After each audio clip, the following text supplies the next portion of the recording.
So we are leaving Vancouver. We've had a lovely nice 2 weeks here. It's definitely time to leave. We're getting itchy feet now. So now we're heading east along a nice road towards Osoyoos, I think it is, and then we're going to drop into the US at that point. So I think there's one more rider going to join us. We've got another two, if you'll notice.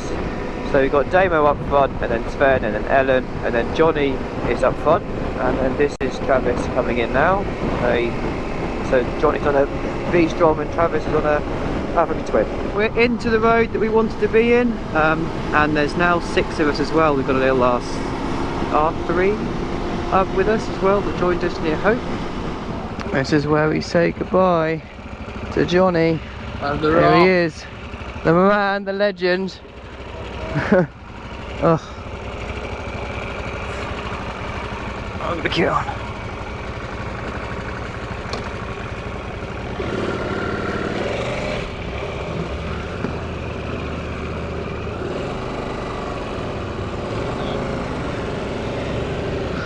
Come round for a fist bump. Woo.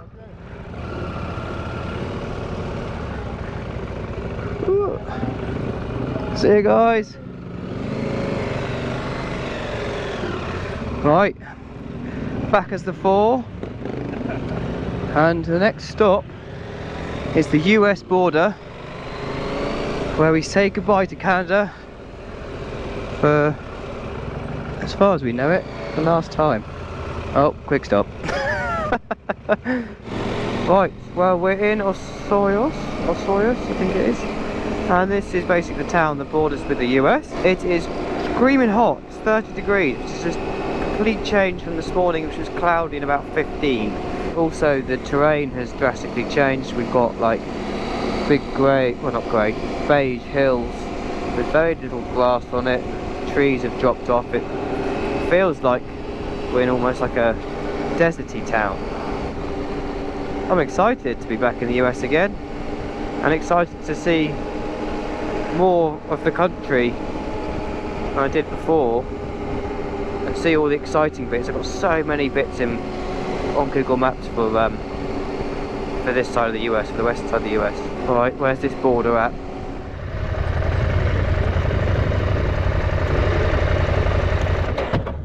Right, well, we're at the US border, back on the road, after a lovely time in Vancouver with Johnny.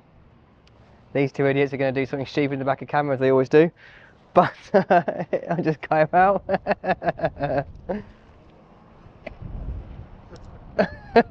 Anyway, so yeah, back into Canada, back into the US, which we're excited for. We can hear gunfire at the moment, so we're not sure whether that's just the Americans, right? Who knows?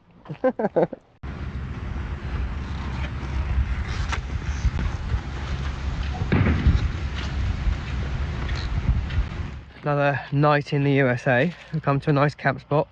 I'm just going to walk to this point and show you the view. It's quite nice. Here it is. A nice little lake with the mountain and trees. And you can see all how dry it is. Like, it's very different to what it was. I don't know, this is a bit like algae stuff, so we obviously haven't gone into there, but all fresh and clean from the river. Yeah, it's quite a nice little quiet campsite. The road is admittedly just there, but it's very quiet. Hopefully hit the BDR tomorrow. Washington BDR is what we're going to hit tomorrow. Apparently it's a little bit sandy, so we'll see how we go with the loaded bikes. And I'm also trying to move some luggage on my bike and see if that's any different. Try and move the weight a bit further forward, so close to the rear axle, so it's not like pivoting and hanging off the back, which I think it's doing at the moment. So yeah, we're going to get to sleep and see what tomorrow brings. After a quiet night at the campsite, we stumbled across this little farm that we managed to get some free water from, which we were very grateful for. So all these little houses down there are for the farm workers, and the big hut at the end there is where their big kitchen is. And it just reminded me of my time in Australia working on the farms. But we were very grateful to fill up all our bladders and all our water, set off for the day. Next up, we visited Windthrop, where we stopped for a coffee, and it's an old western town. It's very, very pretty. Again, a bit like Dawson City, where you have all the facades and the buildings are a little bit more basic behind them, but a very pretty city. We spent a bit of time here riding around. I chose to ride around and do a little bit to camera, and the audio got none of it. all the pavements, or sidewalks as you probably call them over here, are all timber. Got that cowboy feel.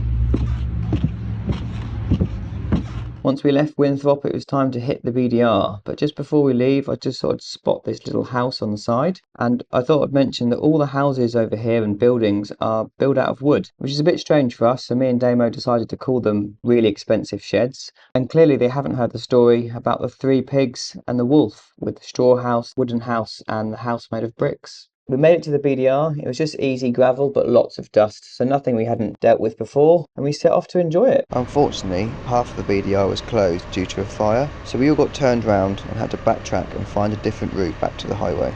Right, let's bus back on the tarmac. There's the highway there. Get on it, I guess, and ride for a bit, and then see if we can jump on next. Pay attention to any signs that we see in case that's closed. So that's how I've had my bag at the moment, and you can see how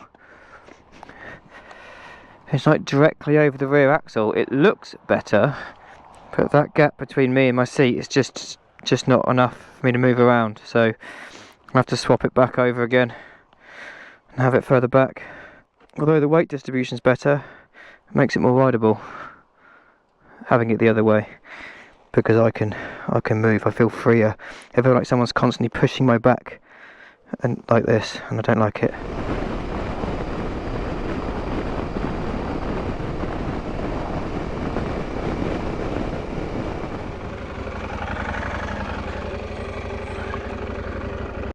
So yesterday's footage is a bit wanky. I've got no audio from it, so a little recap just in case I've forgotten to say something or whatever. The road was really soft, and then and quite tight and twisty, which wasn't too bad, but my bag in its position and what it was yesterday was just not allowing me to move, and it was pretty horrible. I didn't like it, so I'm back to my original setup today. And we got up the road and I spotted a road closed sign, but it was only small on the side of the road, and the whole group had gone up. I thought, well, I better follow them because I've got to stick with the group. So I followed them, and then sure enough we got to the actual sort of closure, some fire trucks, or some water trucks should I say, and they turned us round, so we went all the way back. Yeah, then we found this campsite, or campsite we stayed at last night, which was very nice. And I think we're going to skip the BDR because of distance and fuel this morning, because we've got to go back to get fuel, so that's what's happening. I can't get over how drastically the scenery's changed. Like, the mountains are still sort of there, not quite as big, but it's so like brown and dry and sort of almost desert-ish. All the trees are gone essentially, and it's just rock and short dry grass everywhere. Very pretty. We've realised that the BDR, some of the BDR sections is just move too slowly on them. Some of them are like 100 miles long, and when you look at the map, we're not going to cover the ground that we need to cover to do our trip, if you like. So we'll jump onto bits, skip other bits. So that's what we're doing now, just doing a little road section. Part of it was to get fuel, but I'm all filled up now, so good for another 250 miles. Do you know what this place reminds me of? It's the countryside in GTA 5, like Mount Chiliad area. It's all this kind of like brown beige rock in the rocks. And then you've got the train tracks literally right there by the road as well. And all the big trucks. It's just like, it just reminds me of being up right at the top of the map at GTA 5. Weird. Back on the BDR, just turned off onto it. A little road ride, along twisty roads, and a stop at Walmart. And now we're back on some gravel, so looks pretty twisty. So we'll see how what the train turns into, if it's just nice easy gravel like this, which kind of be nice because I can't be asked to do any technical stuff today. Well, it is just nice easy gravel. Almost at 4,500 feet, so pretty high. and the dust is low as well, which is nice, so we can ride together. This track's got a little narrower, a little bit more rocky and uneven. Oh, that's neutral, don't want that. Heavens no. Oh, can't do that with my weight.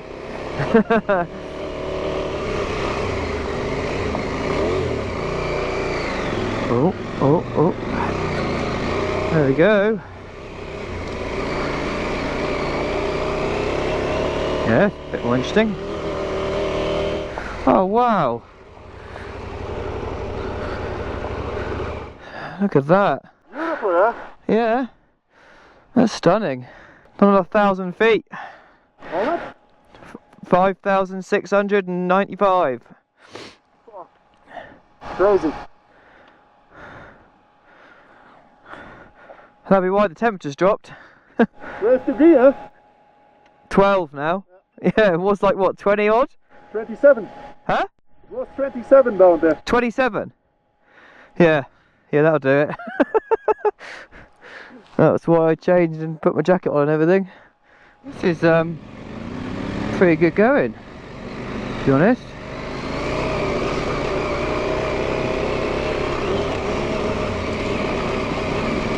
Pretty rocky, big washouts. It's just about all we need with all the luggage on board.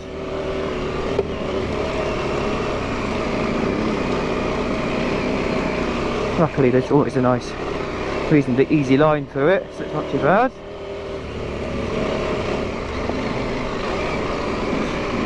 Nice and steady and roll it through the stuff.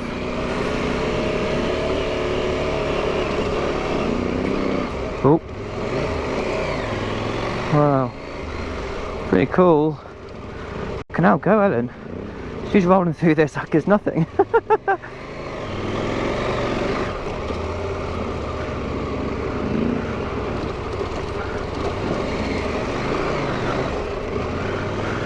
This is pretty good going.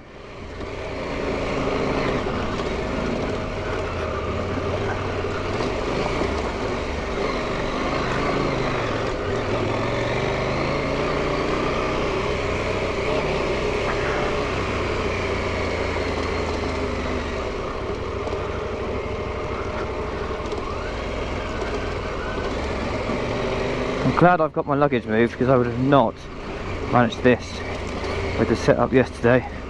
Not at all.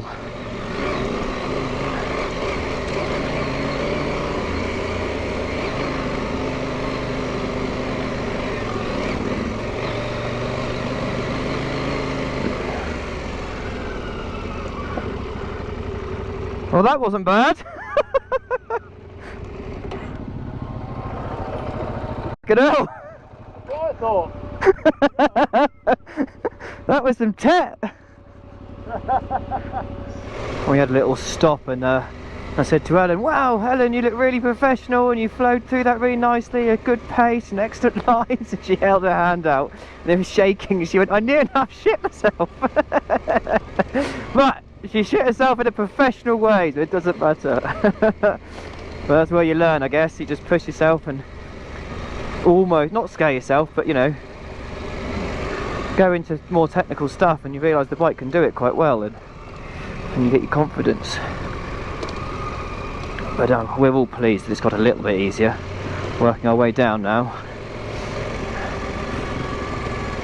And we all agreed also we do not want to go backwards or go back the other way, just because we know what's coming.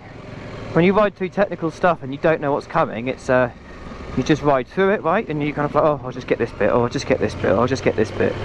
You have to turn around and you know how far you've got and you know what's coming up and what might catch you out, what you might have been lucky on the first time round and you might not have been so lucky on the next.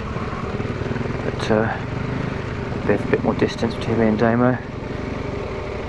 Give myself a chance to react to something. Beautiful scenery, beautiful roads though. It's a good one. Just not a fast one.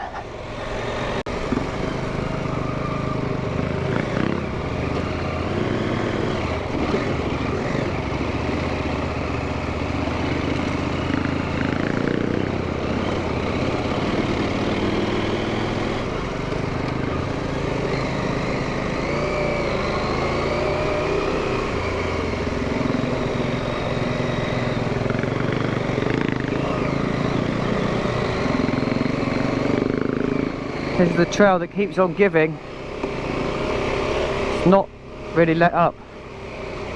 So it's not difficult, but it does require a lot of concentration. Whew. Everyone good? Yeah, I just got no energy. Yeah, just had a little break, catch some energy. My watch decided to remind me that I'd done a good workout, as I'd heart rate had hit 108 or something, and blah blah blah. So I was like, oh, must be actually working at it then.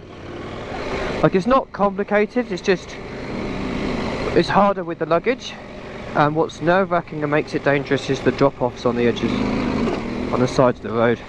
Like, this is not too bad, but some of them, you drop down that and you get it wrong on a hill and you'll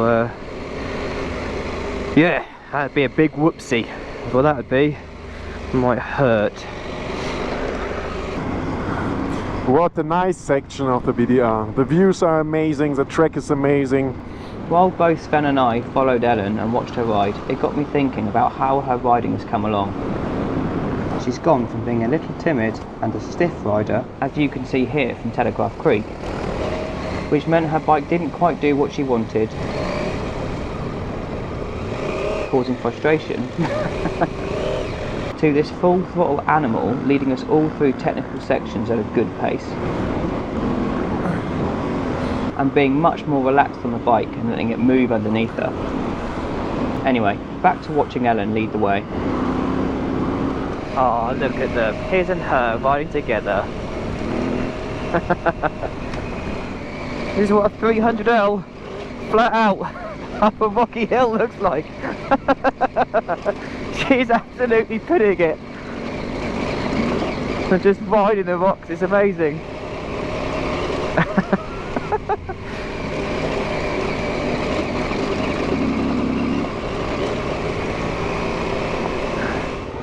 That, boys and girls, is what a 300 flat out looks like. She went absolutely no fear, just full send. There's a big fire. Oh dear. You see the plane? Yeah. Dropping water now. Oh, that's why we saw the helicopter, because of the fire, probably. Yeah, hopefully we can go through. Otherwise we are we're really No, yeah. way back there was another wall. We got fire over there. Now it will drop again. And I'm pretty sure that's rain over there. Yeah. yeah, but There will drop. Yeah, we got to go down that way, I think. And drop. Yeah. Oh dear. Crazy. Pretty rocky. Where's that rear bike? There it is. Woo. Yeah, pretty rocky.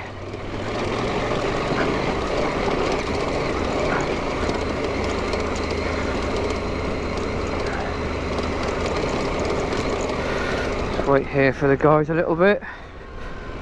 See how they get on. Sure that should actually stop before I try and put my foot down. 1, 2, probably 3. Whew. So we got a bit of a thing going on. We got the big rain clouds behind us and the temperature's dropped again.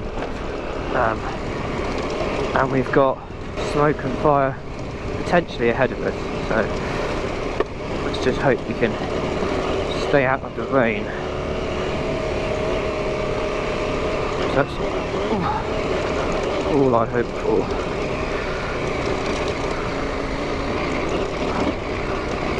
It's rough. Whew. Oh, I didn't mean to hit that. That was a crap move. That was a really square edge. That was a silly thing to do. Well, it was quite loose gravel and then all of a sudden changed to tarmac, so it's quite nice. So I think we're going to head for a campsite now.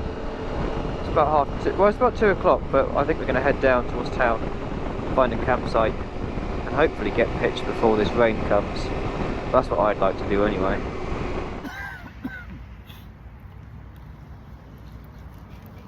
the reality of life on the road. And so the routine of setting up camp and checking the bikes begins. Thanks for watching, and I'll see you in the next one.